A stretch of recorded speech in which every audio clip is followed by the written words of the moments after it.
Thanks, Julianne.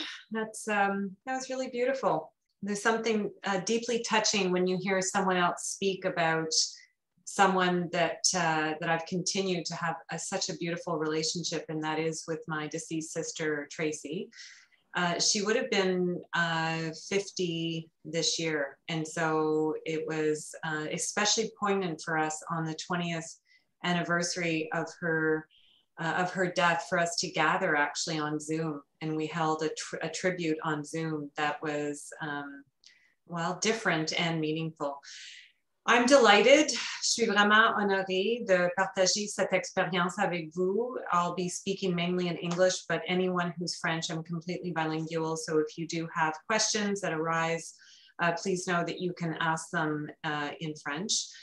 I do want to begin with acknowledging all of you, the grievers, for whatever reason brought you here today. Please know that my heart is joining yours as I share some of what I've learned about grief and loss. And my deep desire is to have you walk away today feeling maybe a little bit more inspired, trusting that what you're experiencing often is normal. So just even walking away feeling a little less heavy, a little bit more resourced, and less isolated.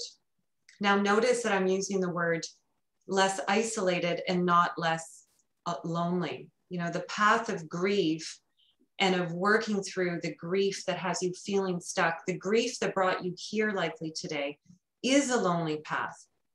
Our relationship with those that we have loved and have lost is unique to us. And so even understanding and being sensitive with ourselves as we welcome the experience, and hopefully walking away today feeling just a bit more resourced, a little less isolated, knowing and trusting that there's a community out there that can support you. So my heart to yours, you know, thank you for being brave, way braver than I was 20 years ago when Tracey took her last breath. So tonight you're going to learn a little bit more about grief and loss, hopefully understand some of the distinctions, and then learn a little bit more about Tracey, you know, this beautiful woman that continues to enrich my life through my continued bonds with her. I would also like to take a moment to acknowledge the Indigenous lands from which I'm joining you today, the Algonquin Anishinaabe peoples. Really important for me as a death educator to pause and acknowledge, because so much of our unreconciled grief, I would offer, comes from us disavowing the parts of ourselves and the ancestral parts of ourselves that contribute to some of the unnecessary loss that keeps us stuck. So I'm going to share my screen and would love to just actually introduce you to a bit of a ritual. When I hold any of these conversations, there are a few things that I bring forward. One of them is my sister's heart that you'll see here. It's a purple heart. And purple was Tracey's favorite color. So I'm kind of wearing a cross between my favorite color, purple, and hers, or blue, and hers is purple. So it's like this periwinkle blue. So I'm really intentional about the colors that I've brought into the conversation today. I usually have a poetry book or two hanging around because I never know which word of wisdom I'm going to introduce into the conversation. And then every time I hold a grief experience, whether it's grief cafes that raise money for Schoolbox, which is where Tracey's charity is at, or any kind of death education teachings that I hold, I always light a candle. And so I've been burning the midnight candle since the pandemic, as you can imagine. And so just understanding that your conversation tonight is actually contributing and benefiting from many, many others that have nourished me, and hopefully will nourish you as well and nourish all of us. So I'm going to share my screen, and I just want to get a thumbs up from some of you. Can I get a thumbs up to see if you can see the screen? Yeah, okay, thanks, Chloe.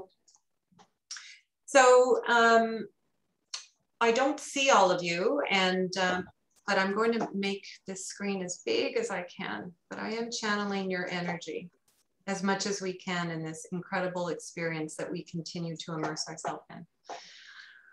So notice death of a dream. Part of what I want to share with you is my deep, commitment to become more grief and loss literate. And in so doing, it has liberated my capacity to be different with my grief. A couple of ways to maybe receive and contribute tonight throughout our time together. One is to be open, both with yourself and others, as you learn and contribute and allow some of what I'm going to share settle in. Often it takes time, right? I've been doing this for 20 years. That's a long time to marinate in one's grief. So just an invitation to stay open, to listen generously, whatever that looks like for you. For me, it's turning away off my technology. For me, it's also kind of attending to what my body's telling me. So whatever you need to listen generously, just an invitation to do that. And to take a moment, maybe however briefly in this moment, to tap into why you are here. What is it that you had to trust to find the strength, the courage, to lean into the experience and to gather all of that resourcing to show up here tonight? So what I'd love to do is connect to some words. You'll notice at the bottom of the screen and the image here, the butterfly. And there's this beautiful little poem by Carol Maskinek that just came into my life recently, and it's called Metamorphosis. And maybe there's going to be a little kernel of wisdom that you can take from her beautiful words, from my lips to your ears. So here's a way of maybe honoring the person or the experience that brought you here this evening. Metamorphosis.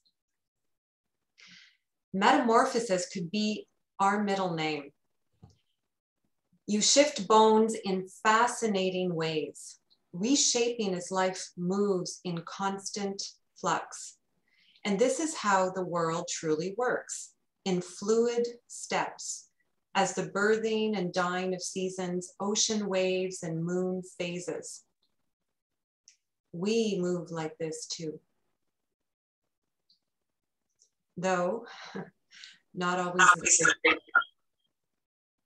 Transformation, we've learned, is not a tender task. It's mostly ugly and disjointing before the turning out of something beautiful.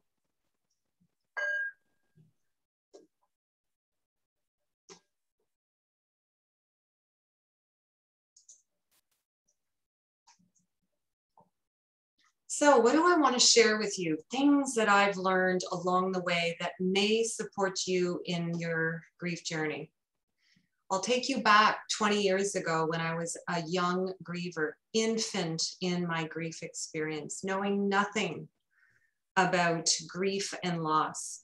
I had lost my grandparents when I was in my teenage years, and at the time it was devastating.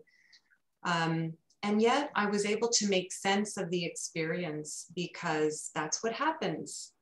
Your grandparents die before you do.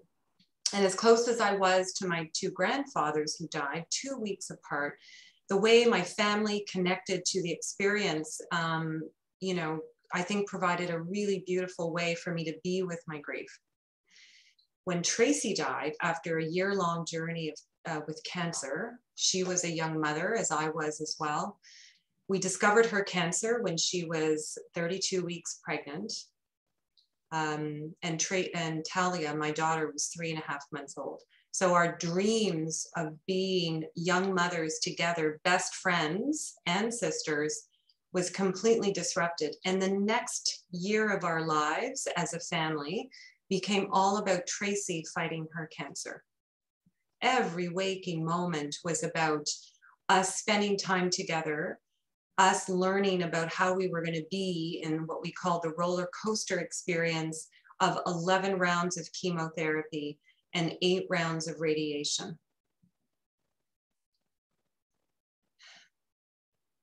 And what happened right after she died completely took my breath away. 2 days after we buried Tracey, I was on a plane to Toronto to welcome the International Olympic Committee. And when I look back on that time now, I was thinking to myself, what's wrong with me? How is it that I could actually leave and put one foot in front of the other, let alone welcome the International Olympic delegation and try and woo them so that we might receive the Olympic Games. So you can imagine, though, that at that time, I was actually rewarded for being brave and stoic. And what I didn't understand then, and what I do understand now, is the importance. If someone had taken my hand and said, Dina, you know, you're going to experience all kinds of things, and you might be a more instrumental griever, which is what I was, right? Not needing to process my emotions and having my external world look and reconcile with my internal world. I wasn't an emotive griever. I was more instrumental in my adaptive coping strategies. I didn't know any of that. So instead, I relied on what I was rewarded. And because we tend to be more death denying and death phobic as a society, I was rewarded for being brave and strong and courageous. This is what I kept hearing over and over again. So I was socialized to grieve in a certain way. And as a result, I wasn't able to fully metabolize and process my grief. If I had been grief and loss literate, if someone had equipped me with some of this language, I contend that my journey through grief would not have been so anxiety filled. The challenge, of course, though, is I didn't even know it at the time. I look back on my younger grieving self and recognize so much of what the pain and the hurt that I went through that I contend is not necessary. So this way of, especially in the world of high performance sport, where I was working alongside Paralympic and Olympic athletes and high level coaches, that muscle of being resilient and strong and courageous cemented. And so my narrative of how I needed to be with my grief was very dominant on the just get over it. So I'd love to know, just a show of hands, throw up a little Zoom. Let me know. Does that feel familiar? Anybody else feel like the need to just get over it? Yeah. Yeah. So, you know, little nugget number one, no reward for speed. This is from one of the death educators that inspired me years into my grief. 10 years later, Dr. Alan Wilfelt.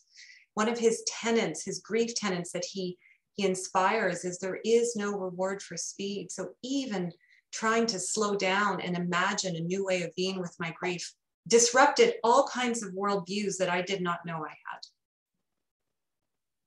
So we discovered together that it is not that easy. So let me just frame it a little bit. And again, if this is obvious to you, then, you know, organizations like Bereaved Families of Ontario are doing their work. I had no clue. The distinction between grief and mourning, loss, and I thought loss was just about death-related losses. So I want to give you a few primers that hopefully will help orient you, especially now, if, you know, many of you might be very early on in your grief experience. So it's so tender, so raw. So see if even understanding some of this language or this way of relating to your loss helps take some of the sting, just even a little bit out of your experience this evening. So loss is a severed attachment. Now I want you to imagine, right? So I've got this little stick in front of me and I want you to imagine what would happen if I broke the stick. Our natural response is to go, ouch, that hurts. And that's what loss is. Loss is this ripping apart of an attachment we have to someone or something. And so a natural response to that is for us to grieve. So I just want to throw a few images here, right?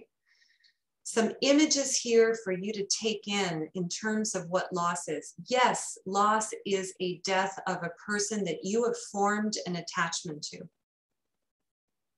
Loss might also be transition. I know we have tonight people who are in transition, moving from a long established career into something new, the ending of a chapter. Loss can be not feeling seen or heard because my identity doesn't look or feel like yours. It can be the disavowing of culture appropriation. You'll see here, it's also the misuse of our environment. So just really wanting to expand our capacity to be with loss from a broader perspective, which means that all of us are facing loss all the time. What shifts for you in this moment as you pause and you start to imagine a broader definition, a way of holding loss from that place of expansion? And so when we meet loss from a place of a little bit more expansiveness, it allows us to experience grief, which is our internal response to loss, and allows us to name the accumulation of losses that we may have acquired over our lifespan. So that no wonder when we have the mother of all losses, a macro loss, or it could be a micro loss that all of a sudden renders us to our knees. It's what I call the eat, pray, kitchen floor moment. And when we're in that moment, there's like this shattering of our worldview. Who am I now? When we can meet that from a place of normalizing the experience, at least we're not compounding our experience by shaming ourselves into silence, which is why I do the work that I do. An ongoing legacy and way of honoring my sister is for me to help normalize the grief experience. So normalizing the grief experience will be different for everyone, but a significant part of what drives me now as a human being is to, as I show up when I do coaching work with people, even if what brought them to me has nothing to do with either the death of a person that they loved or what they would call your typical grief experience. Almost daily, when I'm in conversations with people, I can hear the longing, this attachment that I had to something that did not come to pass. And my capacity to be with them in those moments allows something that softens. They feel more heard and met in that moment. So normalizing grief means tonight for all of you, this experience that you're in, whatever brought you here. And it could be a death related to suicide. It could be a death related to illness. It could be you're here because someone you love is, has dementia, and you've got the anticipation of this grief. So you're already what we call pre-grieving the experience. Or maybe you've had a stillbirth, or there's an ending of a relationship. Whatever your loss story is, please know that this internal reordering of your life is required in order for you to work through this from a place of mourning. And mourning is our capacity to grieve publicly. It's taking our grief public. So you can imagine in a world like COVID, how disrupting all of this has been even harder. We can't mourn. We can't mourn the way we did, or we're behind masks, so we can't even tap into people's physical expression. So part of our rituals around how to be with each other, which is required in order for us to make sense of this severed attachment that we've gone through. So just, as we take Core is a well-known researcher in the world of thanatology. And what I love about this statement is that he reminds us that grief is not a disorder. Yes, there may be complications in our grief. And if so, then being accompanied and companioned by someone who is training is actually helpful in healing. However, what I love about this, and this you can take to my grave, in fact, it's going to be my epitaph, a pure expression of love. How's that for a definition of grief? I mean, does that not make your heart sing? How uplifting is it to think that 20 years later, I can still shed tears. In fact, I did the other day with Tracey.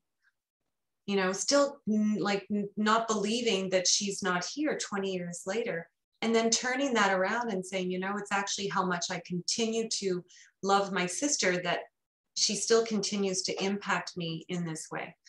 So a couple of things, let's call them myth busters. And I won't spend very much time here, but just a way for you to maybe relate to grief. This is based on Kubler-Ross, and you know, show me a hand. I'm looking at both my screens here. Give me a hand if you've heard of Kubler-Ross, who's this brilliant woman who's deceased now, rest her soul, and who pioneered a way of understanding the dying process. And she researched what happens to people when they find out they have a life-limiting illness and they're in the end stages of their life. And so this model then was extrapolated to the bereaved. And what we know as the bereaved is that grief really doesn't look like this. I mean, maybe it does for you, but this is how my grief experience looked like and felt like. Anybody else? Does your grief experience kind of feel like this?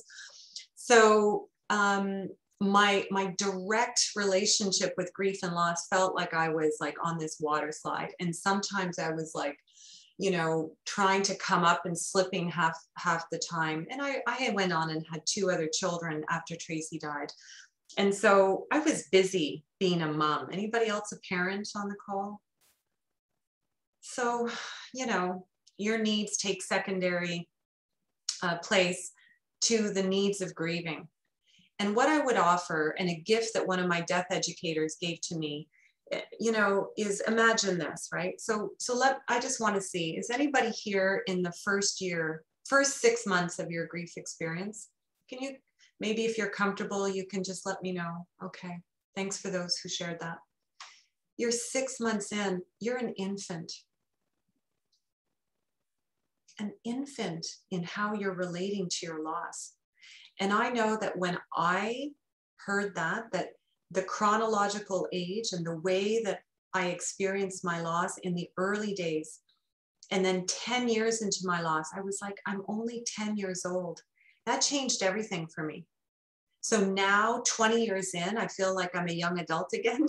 So my capacity to grieve differently has expanded. And that's because I've done the hard work of grief. So I feel like I've been climbing this mountain forever. And here's the kicker. I don't want to get off the mountain. You know, I've come to a place in my grief journey that I'm at peace with my grief. And that means that I've been metabolizing it, digesting it, letting it marinate. And as a result, my life has been enriched. Now that may not be true for everyone. And I would give all of this away. And we have experienced, you know, profound moments as a result of Tracey's death. I would give it all away in an instant to have her back in our life. And I think that that's the complexity, right? As we move through our grief experience and we follow the path, it's like a 2-step forward, 5-step back. Sometimes it's 10 steps forward, a step back. That toggling between my grief work and my life work is normal. So this idea that at some point you're going to get over this grief of someone that you absolutely love, in my humble opinion, is the wrong message. You never get over someone that you love. You find a way to live with the experience. And if you so desire, you can continue a bond, which is where I might want to take you next. So this is my beautiful sister, Tracey. That's her in the middle. And as you can see here, so both new moms. I was so young back then. That's like 20 years ago.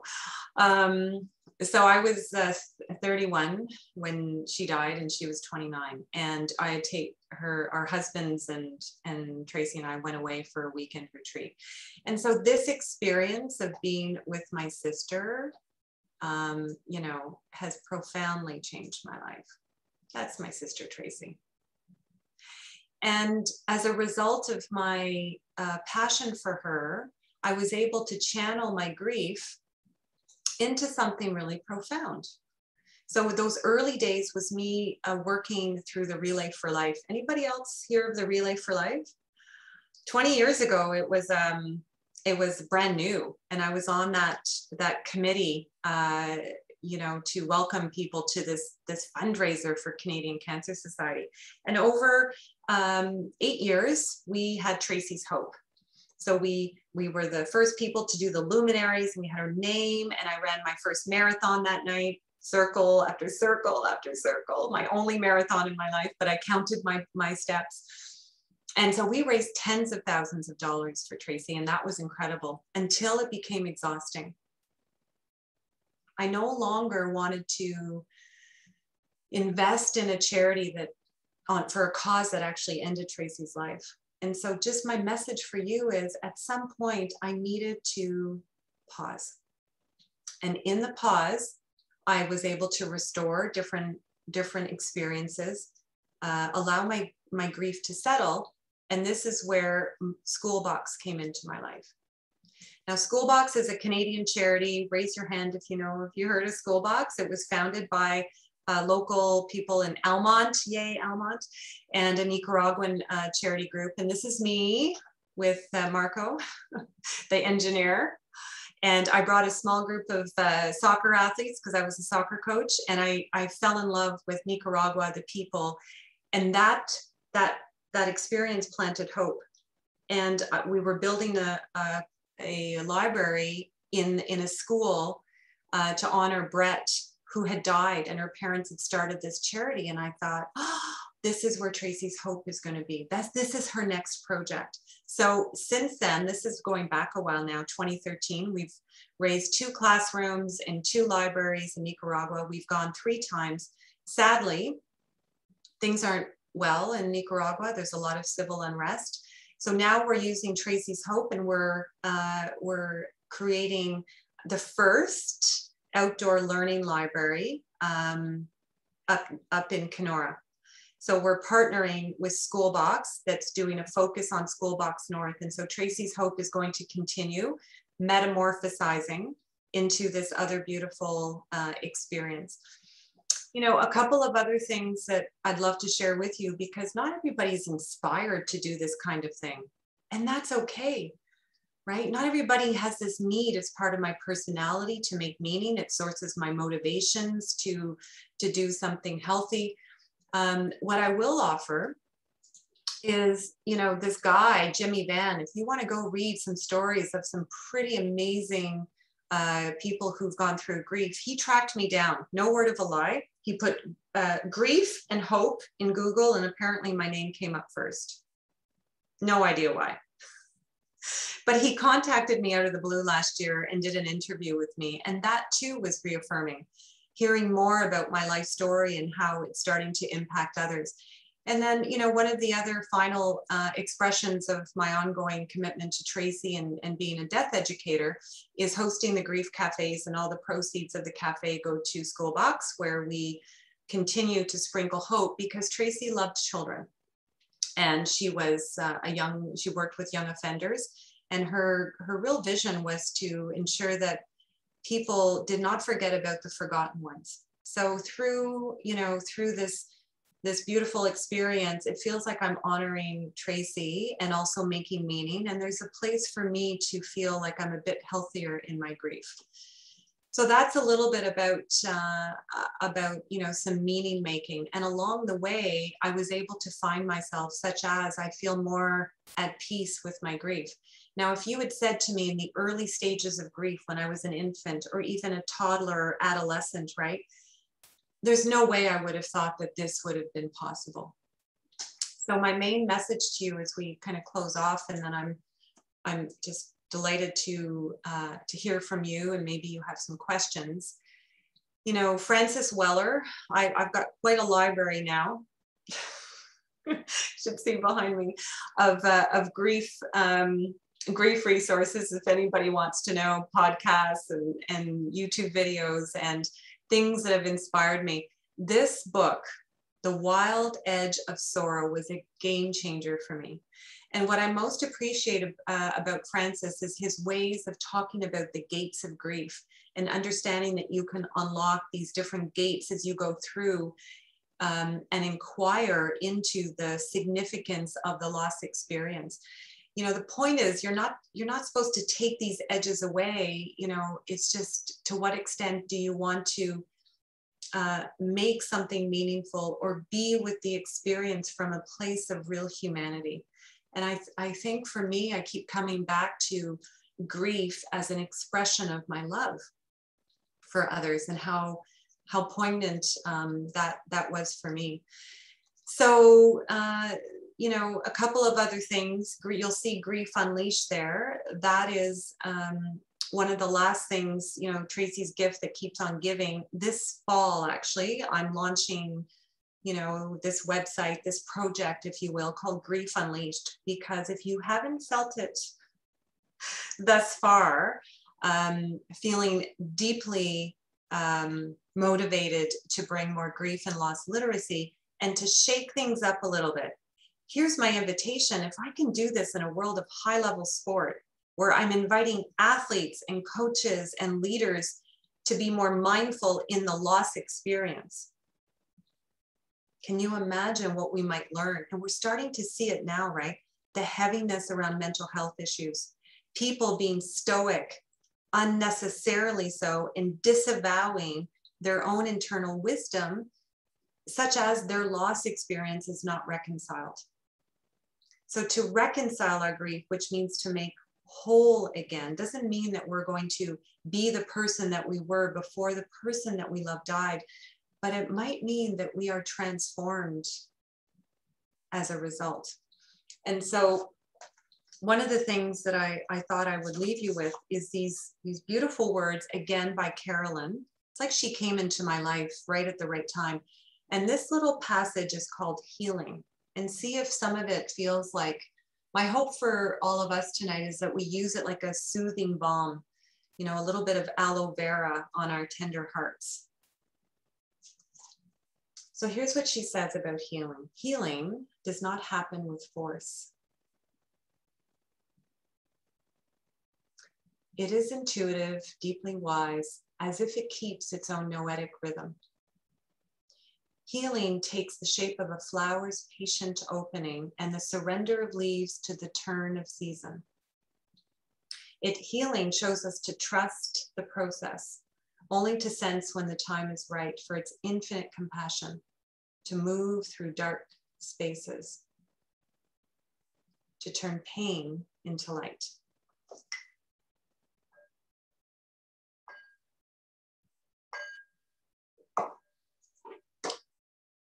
Alors, sur ce, merci d'avoir apporté votre super belle attention. Puis, ça me ferait plaisir de recevoir des commentaires ou des observations. If you have any thoughts or, you know, any questions or maybe comments, things that you're inspired to share so that the entire group can benefit, I'm happy to receive them.